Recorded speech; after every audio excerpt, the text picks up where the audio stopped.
और बात करेंगे खबरों की। उत्तर प्रदेश के दर्जा प्राप्त राज्य मंत्री ठाकुर रघुराज सिंह ने आरएलडी बीजेपी गठबंधन और सपा नेता स्वामी प्रसाद मौर्य द्वारा भगवान श्री राम पर विवादित टिप्पणी के साथ कई मुद्दों पर इंडिया वॉइस संवाददाता सादिक खान से नई दिल्ली के यूपी सदन में उनसे खास बातचीत की। क्या कुछ कहा, चलिए आपको सुनाते हैं। हमारे साथ मौजूद हैं उत्तर प्रदेश के दर्जा प्राप्त राज्य मंत्री ठाकुर रघुराज सिंह जी। ठाकुर साहब, जिस तरह से लगातार बयानबाजी का दौर है, स्वामी प्रसाद मौर्य ने एक बार फिर भगवान राम पर टिप्पणी कर दिया। देखो, इन पागल लोगों के विषय में पूछना मैं तो ये समझता हूँ कि ठीक नहीं है, क्योंकि ये अपने पिता को ही पिता नहीं मान रहे। तो ऐसे लोगों के विषय में क्या बताएं और क्या कहें, इनको ज्ञान ही नहीं है। क्योंकि सतयुग से प्रारंभ हुई सृष्टि, सतयुग आया, त्रेता आया, द्वापर आया, कलयुग है। जब ये अपने पिता को ही पिता कहने को तैयार नहीं है तो इनके विषय में क्या कहें, क्योंकि अपने पूर्वजों को नहीं मानने को तैयार। हम लोग तो ये सनातन धर्म तो ऐसा है कि हमने पूर्वजों को भी पिंडदान करते हैं कि नहीं। जब ये उसको भी नहीं मान रहे हैं, ये तो अपने दादा परदादा उनको ही नहीं मान रहे, तो किसको मानेंगे। तो ये तो दैत्यों के वंशज हैं। और जब दैत्यों के वंशज अपने सतयुग में भी थे, त्रेता में भी थे, द्वापर में भी थे और कलयुग है। कलयुग में तो ये चारों मतलब युगों में दैत्य थे। तो यही दैत्य हैं। जो मानसिकता जो दैत्यों की होती है, तो मानसिकता दैत्यों वाली है, तो स्वाभाविक है। जिस तरह से 2024 चुनाव नज़दीक है, अब गठबंधन में फूट पड़ती नजर आ रही है, यूपी में भी। देखिए, गठबंधन तो आदरणीय मोदी जी के सामने साफ हो चुका है, क्योंकि आदरणीय मोदी जी विश्व के आइकॉन है, हिंदुस्तान के नहीं है। हिंदुस्तान तो अब इस मामले में मैं आपको कहना चाहूँगा, आज जब से वो बने हैं, हम देखिए कई बार विदेशी दौरे पे गए दुबई वगैरह में, तो देखिए उनके नाम से कितना मान सम्मान और स्वाभिमान हम लोगों को लगता है और मिलता है। और उससे पहले प्रधानमंत्री थे, लेकिन उनको कोई जानता ही नहीं था। आज प्रधानमंत्री हैं, मोदी हैं। अच्छा चलिए, हिंदुस्तान में मोदी मोदी हो रहा है, अमेरिका में भी मोदी मोदी हो रहा है, इंग्लैंड में भी मोदी मोदी हो रहा है, जापान में भी मोदी मोदी हो रहा है, जर्मन में भी मोदी मोदी हो रहा है, फ्रांस में भी मोदी मोदी हो रहा है। तो फिर अब वहाँ तो हम लोग तो गए नहीं वहाँ के इनकी मोदी मोदी कहलवाने के लिए। तो इसलिए वो विश्व के आइकॉन हो गए हैं। तो इस कारण आज देखिए पूरे विश्व के राष्ट्राध्यक्षों का जो सर्वे हुआ, उसमें 76% उनको मार्क्स मिले, 76%, जबकि कभी अमेरिका के होते थे। आज सबको पछाड़ के आदरणीय मोदी विश्व में। तो इसलिए हिंदुस्तान में तो भारी बहुमत के साथ सरकार बनेगी और 400 प्लस के साथ सरकार बनेगी, क्योंकि जनमानस ने तय कर लिया है। अब देखिए, अब लोकदल भी आ गया, तो दरार क्या है उसमें, है था ही कुछ नहीं। तो वो तो सब कहाँ की ईंट कहाँ का रोड़ा, भानुमति ने कुनवा जोड़ा। भानुमति का कुनवा था, तो इसलिए भानुमति के कुनवा में तो कभी भी फूट हो सकती है। ये कुनवा वैसा था, आइडियोलॉजी कल कुनवा नहीं था, ये भानुमति का कुनवा था। स्वार्थी थे, 420 हैं, और मैं तो 420 न कह के 840 इसलिए कहता हूँ कि अपने बेटा को, बेटी को, चाचा को, चाची को, ताई को, इन्हीं को बनाना चाहते हैं। मतलब ये बिरादरी के नाम पे केवल अपने घर में बनाना चाहे, बिरादरी को कोई लाभ नहीं देते ये लोग। अब तो जयंत चौधरी ने भी ट्वीट कर दिया कि दिल जीत लिया है। हाँ, तो मैं बताया ना, लोकदल भी आ गया, तो हम तो उनका स्वागत कर रहे हैं। ज्वाइनिंग कब तक है? अभी तो देखिए बड़े लोग, राष्ट्रीय अध्यक्ष जी हमारे निर्णय लेते हैं, आदरणीय प्रधानमंत्री निर्णय लेते हैं। ये तो लेकिन मैं आपके माध्यम से यही कहूँगा कि विपक्ष था ही कहाँ। आज तो उत्तर प्रदेश में राहुल गांधी न्याय यात्रा ला रहे हैं। अरे ये ऐसी न्याय यात्रा, वो दुकान जो खोल रहे हैं, नफरत की दुकान, क्योंकि वो मंदिर जाएंगे नहीं, कोर्ट के ऊपर जनेऊ डालेंगे, अपने आप को हिंदू कहेंगे। उनके परदादा कौन थे, उनके दादा कौन थे, मुस्लिम थे, उन्हें अपने शर्म आती है यही कहने वाले। साहब कहो ना, जो है कहो, जो नहीं है तो नहीं है। गोत्र जानते नहीं वो लोग, जब कुछ जानते ही नहीं हो तो क्या हिंदू कैसे हो जाएगा। सनातन धर्मी तो गोत्र होता है, गोत्र में सब गोत्र होता है, तो जब उनको कोई ज्ञान ही नहीं, तो इसलिए वो हिंदू हो ही नहीं सकते।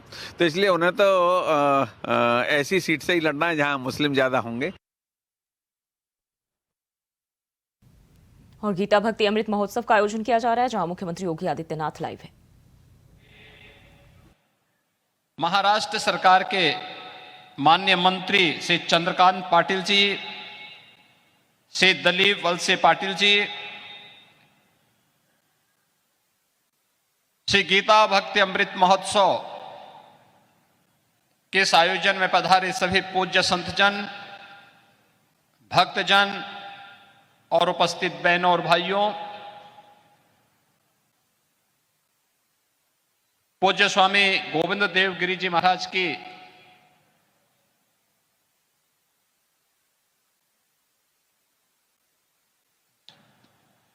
जन्म के अमृत महोत्सव, जिसे हम सब श्री गीता भक्ति अमृत महोत्सव के रूप में यहां पर भव्यता के साथ, पूरी दिव्यता के साथ आयोजित कर रहे हैं। इस आयोजन के अवसर पर विगत 75 वर्षों से वैदिक सनातन धर्म के लिए अपने पुरुषार्थ से, अपनी साधना से, अपने परिश्रम से पूज्य स्वामी गोविंद देव गिरि जी महाराज ने जो कार्य किया, जो आशीर्वाद सनातन हिंदू धर्मावलंबियों को दिया है, उनके प्रति कृतज्ञता ज्ञापित करने का एक अवसर यह गीता भक्ति अमृत महोत्सव के रूप में हम सबके सामने है। मैं इस अवसर पर अमृत महोत्सव की इस बेला में उनका हृदय से अभिनंदन करता हूं, स्वागत करता हूं और ज्ञानेश्वर जी महाराज से ही प्रार्थना करता हूं कि पूज्य स्वामी जी का सानिध्य, उनका मार्गदर्शन सनातन हिंदू धर्मावलंबियों को एक लंबे समय तक प्राप्त होता रहे। यह उनके श्री चरणों में बारंबार प्रणाम करते हुए प्रार्थना करता हूं। आज ये मेरा सौभाग्य है कि मुझे इस अद्भुत अवसर पर आनंदी आने का अवसर प्राप्त हुआ है। मेरे लिए इसलिए भी क्योंकि मैं नाथ संप्रदाय का एक सामान्य अनुयायी हूं। सनातन धर्म के लिए गुरु परंपरा के अनुसार पूरे समर्पण भाव के साथ कार्य करता हूं और हमारी परंपरा एक साथ मिलती है।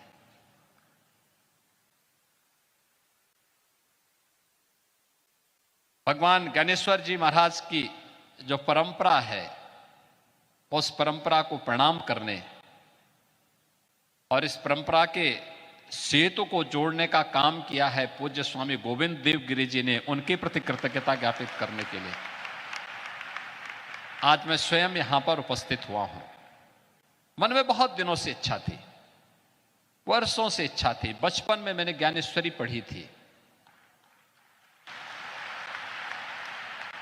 और तब से इच्छा होती थी, ऐसी दिव्य विभूति कौन है जिनका सानिध्य, जिन्होंने मात्र 15 वर्ष की उम्र में ज्ञानेश्वरी का उपदेश देकर के भक्तों को एक नई राह दिखाई, जिन्होंने 21 वर्ष की उम्र में संजीव समाधि लेकर के भारत की अध्यात्म को पूरे भूमंडल पर लहराने का काम किया था। ऐसे दिव्य संतों का सानिध्य प्राप्त हो। जगत गुरु शंकराचार्य, कांची कामकोटि के पूज्य शंकराचार्य जी महाराज इस मंच पर पधारे हैं। मैं उनका भी हृदय से अभिनंदन करता हूं, स्वागत करता हूं।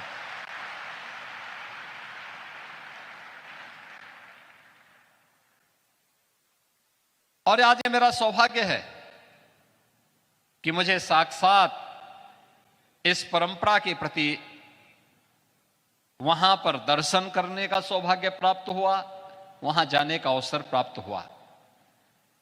बहनों और भाइयों, एक ही परिवार में 4 सिद्ध संतों का उदय,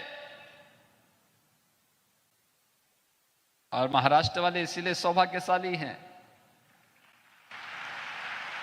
इन पूज्य संतों का आशीर्वाद आज तो आपको प्राप्त हो रहा है, सैकड़ों वर्षों से प्राप्त हो रहा है, और भक्ति से उपजी ये शक्ति ही दुश्मनों के दांत हमेशा खट्टा करती थी। समर्थ गुरु रामदास जी छत्रपति शिवाजी महाराज को यहीं से पैदा करते हैं और छत्रपति शिवाजी महाराज पूरे भारत के अंदर उन्होंने जिस तेज को लहराया था, उस कालखंड में सोचिए, औरंगजेब की सत्ता को चुनौती देते हुए औरंगजेब को उन्होंने तड़पने और मरने के लिए ऐसा छोड़ दिया कि आज तक कोई पूछ नहीं रहा है।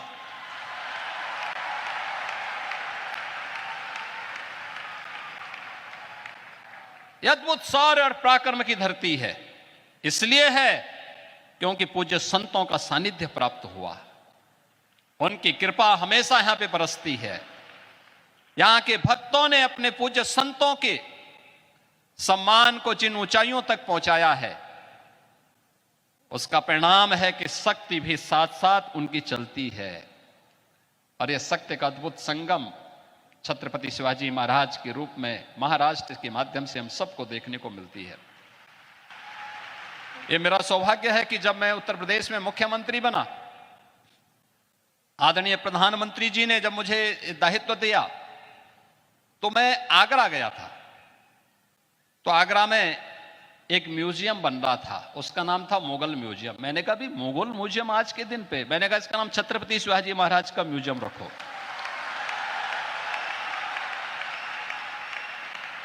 हमारा संबंध छत्रपति शिवाजी महाराज से है, हमारा संबंध मुगलों से नहीं है।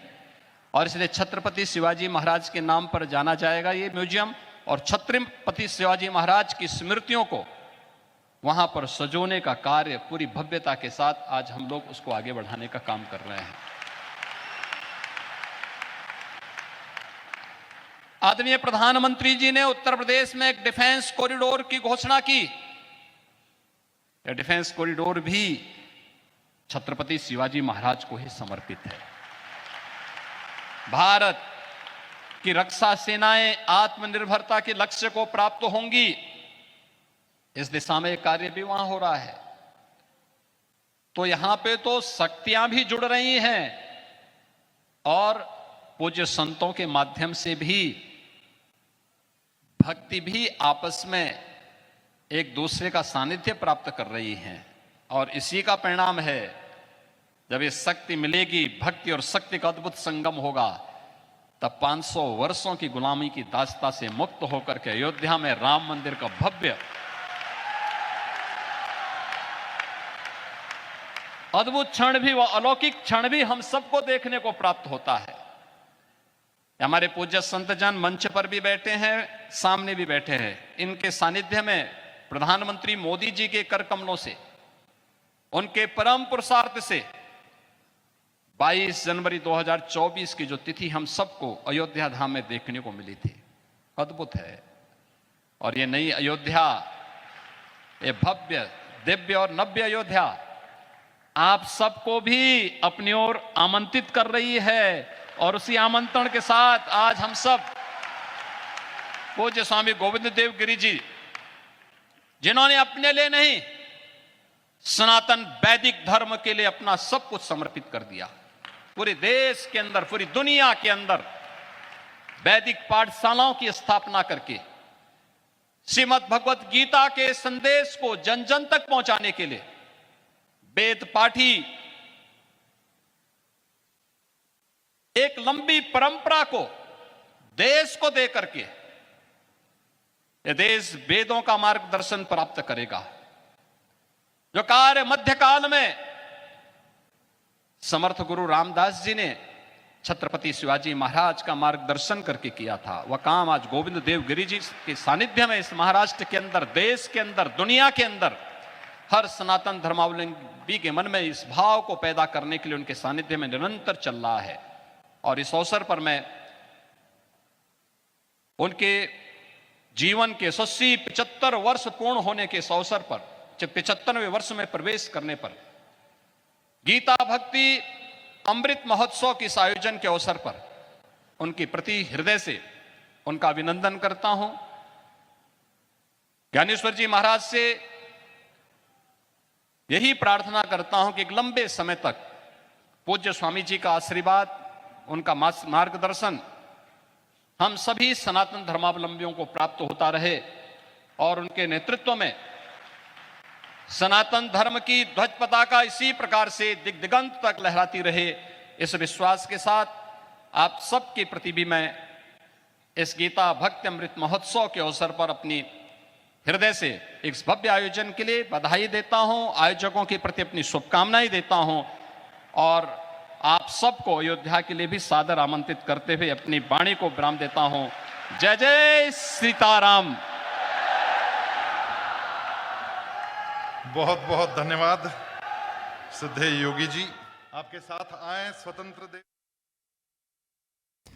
तो गीता भक्ति अमृत महोत्सव कार्यक्रम का आयोजन पुणे में किया गया था और इस दौरान आप सीएम योगी आदित्यनाथ को सुन रहे थे, जहां उन्होंने बताया कि यहां आना मेरा सौभाग्य है। इसी के साथ उन्होंने भगवान श्री राम लला का भी जिक्र किया और 5 जनवरी को हुए इस निमित्त से जो स्मरणिका हम लोगों ने संपादित की, जिसका नाम है समर्पण, मैं प्रकाश जी सोमन शंतनु रिठे को निवेदन करता हूं कि आदरणीय योगी जी महाराज के हाथों उसका विमोचन करवाएं।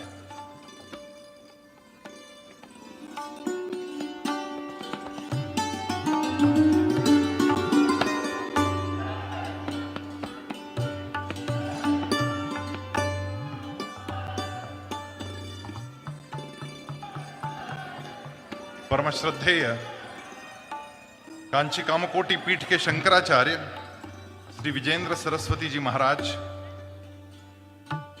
यहां पर पधारे हैं।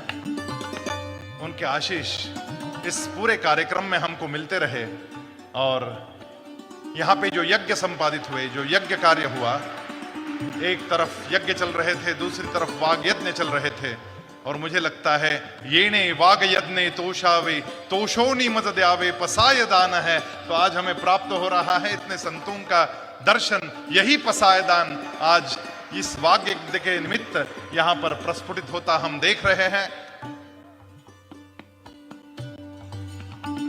परम पूज्य शंकराचार्य जी अपना प्रसाद योगी जी महाराज को दे रहे हैं और ऐसे आशीर्वाद दे रहे हैं।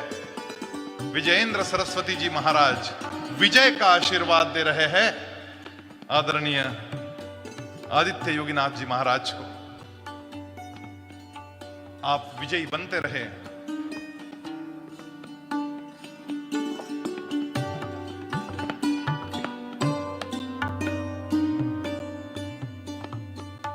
समर्पण नामक ये स्मारिका। और फिलहाल के लिए बुलेटिन बस इतना ही। खबरों के लिए बने रहे इंडिया वॉइस के साथ।